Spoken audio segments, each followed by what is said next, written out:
मियो salon पर हमारी व्यापक ट्यूटोरियल श्रृंखला में आपका स्वागत है।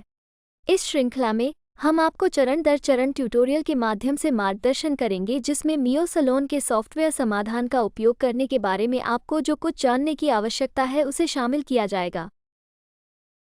यहाँ पे point of sale business settings में शायद हमने पिछले वीडियो में बताया है, तो आपको पॉइंट ऑफ सेल में क्या क्या डिटेल्स आते हैं फिलहाल अभी भी पूरी बता देते हैं।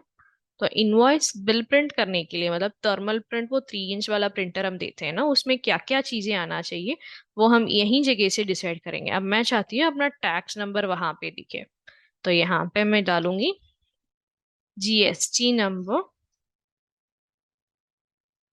और कोई फुटर मैसेज मेरी इनवॉइस में मैं अगर बिल प्रिंट में डालना चाहती हूँ तो वो मैं यहाँ पे लिख सकती हूँ।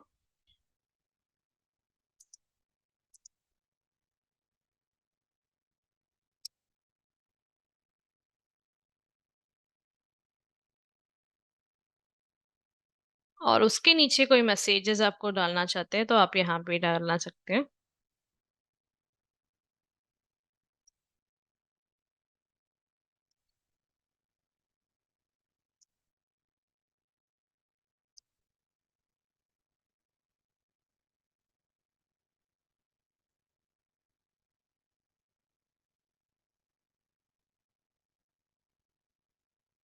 और इस इनवॉइस का नाम आप क्या रखना चाहिए, इसको इनवॉइस कहते हैं आप या बिल प्रिंट बताते हो या रिसिप्ट बताते हो, वो आप यहाँ पे लिखेंगे।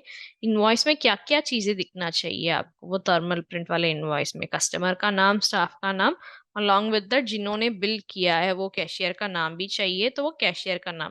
कैशियर का नाम यहाँ पे हम वहीं से दिखाते हैं जहाँ पे सेटिंग्स के अंदर स्टाफ्स है ना, वहां पे हम सबके साथ लॉग इन एक्सेस देते हैं, राइट। तो अगर कोई स्टाफ के लिए हम लॉग इन एक्सेस दे रहे हैं, बिलिंग करने का ऑप्शन उसके पास अवेलेबल है, तो वही स्टाफ का नाम कैशियर के जगह पे दिखाता है।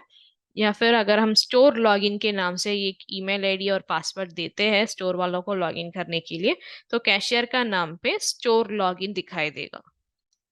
तो सेव, ये सेव करने के बाद आप प्रीव्यू देख सकते हैं, ऐसे ही आपको दिखेगा। We are waiting to see you, thank you, have a great day. And जो आपने नाम लिखा है इसका इनवॉइस, कस्टमर का नंबर आएगा यहाँ पे, कस्टमर का और कैशियर का नाम आएगा यहाँ पे। तो ये हम बस प्रीव्यू में आपको दिखा रहे हैं। अलॉन्ग विद दैट ये ऊपर जीएसटी नंबर से पहले आपको आपका सलून का नाम और डिटेल्स आ जाएगा। यहाँ जो आप चेंजेस कर रहे हैं वही हम यहाँ पे इंस्टेंटली आपको इनवॉइस प्रीव्यू में दिखाएंगे। जब आप प्रिंट करेंगे तो उसका प्रीव्यू अलग रहेगा, मतलब फॉर्मेट विल बी सेम, ऊपर अपने सलून का नाम और डिटेल्स बराबर रहेगा including address. Next to that ये इनवॉइस जनरल सेटिंग्स, अगर आप पॉइंट वैल्यू से डेसिमल से पेमेंट कलेक्ट करते हैं और उसे राउंड ऑफ करना चाहते हैं तो ये राउंड ऑफ को आप इनेबल करेंगे। नेक्स्ट टू दैट बिलिंग जो है वो पास डेट में, आज की डेट में अभी मुझे बिल नहीं करनी है, मेरी 2 दिन की पहली बिलिंग छूट चुका है तो मुझे वो भरना है, तो पास डेट इनेबल करूंगी। इसे इनेबल करने के बाद ही क्विक सेल में हम जा पाएंगे। एंड यहाँ पर आप कैलेंडर में क्लिक करेंगे तो प्रीवियस डेट्स आपको दिखेगा। अगर मैंने इनेबल नहीं किया तो जैसे ये आगे का डेट जो है काट के दिख रहा है ना, वैसे आपके प्रीवियस का डेट भी दिखाई देगा। नेक्स्ट इनवॉइस जनरल सेटिंग्स में हम जाते हैं ना, तो ये allow staff to edit price, ये प्राइस जो है वो क्विक सेल पैनल में एडिट करने के लिए ये अलाव देते हैं। उसके साथ डिस्काउंट जो लगाते हैं हम, वो बिफोर टैक्स कैसे लगाना है, तो मतलब बिफोर टैक्स लगाना है तो इसे हमको इनेबल करना पड़ेगा। ये allow staff to edit price on QuickSell, ये ऐसे होता है कि क्विकसेल में जा रही हूँ मैं, let me take this DLT, registration के लिए 2,000, नहीं मैं 2,000 नहीं, रजिस्ट्रेशन के लिए 1,000 लेती हूँ, तो यहाँ पे मैं बैक स्पेस करके 1,000 फिल कर रही हूँ। तो ये ऑप्शन तभी मैं इस्तेमाल कर सकती हूँ जब वहां पे मुझे इनेबल करेंगे अलाव मतलब वो अलाव डिस्काउंट से ऊपर जो था ना, edit price on quick sale panel, नहीं तो ऐसे ही मैं जब भी प्राइसिंग पे क्लिक करूंगी तो ऐसे ये रेड वाला मार्क किया आएगा।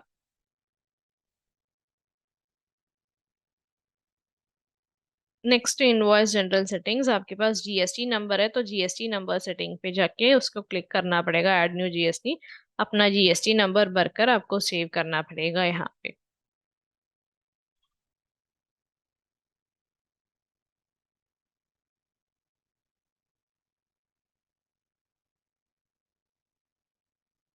तो अगर ये जीएसटी इनएक्टिव हो चुका है तो आप यहाँ पे जाके जीएसटी स्टेटस जो है इसको डीएक्टिवेट कर सकते हैं।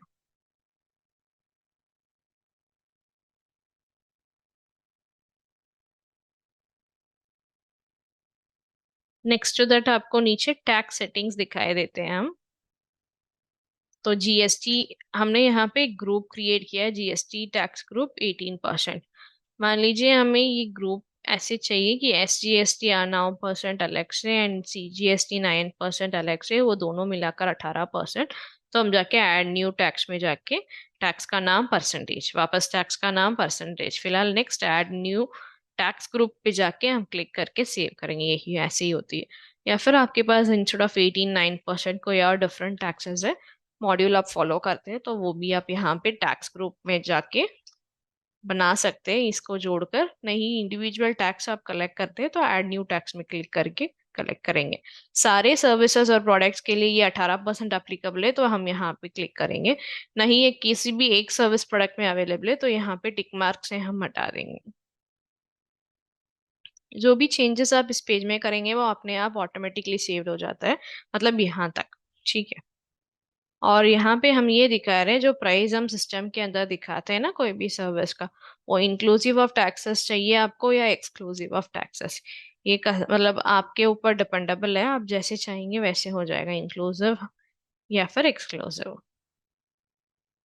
तो नीचे आपके पास पेमेंट ऑप्शंस जो है वो आ जाता है। हर बार हम जब लॉग इन करते हैं सैलून सॉफ्टवेयर को तो कैश कार्ड या कोई भी अदर मोड रहता है।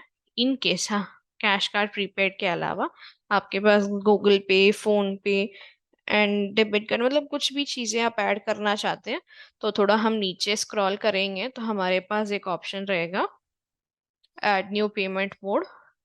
तो उस पर क्लिक करके हम हमारी पेमेंट मोड जो है उसको बना लेंगे और कौन से ब्रांच के लिए चाहिए वो आप टैग करके सेव करेंगे।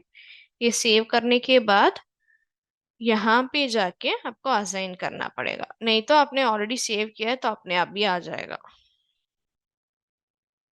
बिलो दैट ये बिल नंबर सेटिंग का ऑप्शन दे रहे हैं। अभी क्या हो जाता है कभी कभार फिनेंशियल ईयर जो हमारी अप्रैल से शुरू होता है तो कुछ सलून है जहाँ पे लोग पिछले साल का बिल जो है उसको अलग से रखते थे, मतलब उसका कोई भी नंबर हो, पिछले साल का बिल का नंबर हो 123-376 या 123-596 वॉट एवर इट इज, तो वहां से अभी इस साल का नया शुरुआत नहीं करेंगे ऐसे बोलकर वो बिल्स जो है वो छोड़ देते हैं, मतलब हटा देते हैं वो नंबर जो है उसको हटाकर एग्जैक्टली जो प्रीफिक्स और सफिक्स हमें चाहिए उसके साथ हम ऐड करके आपकी जो रीसेट बिल है वो हम बना सकते हैं। हम बताते हैं कैसे। ये custom prefix for invoice bill number है ना नीचे, तो इसमें मैं 19977 ये मेरी प्रीफिक्स होना चाहिए और सेव करके रीसेट नाउ दे दूंगी।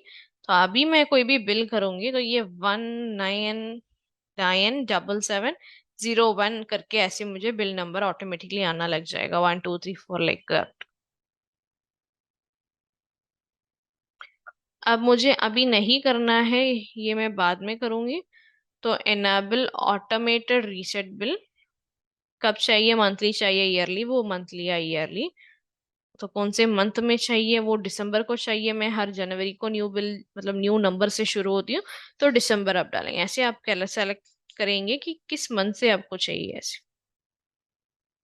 Then save.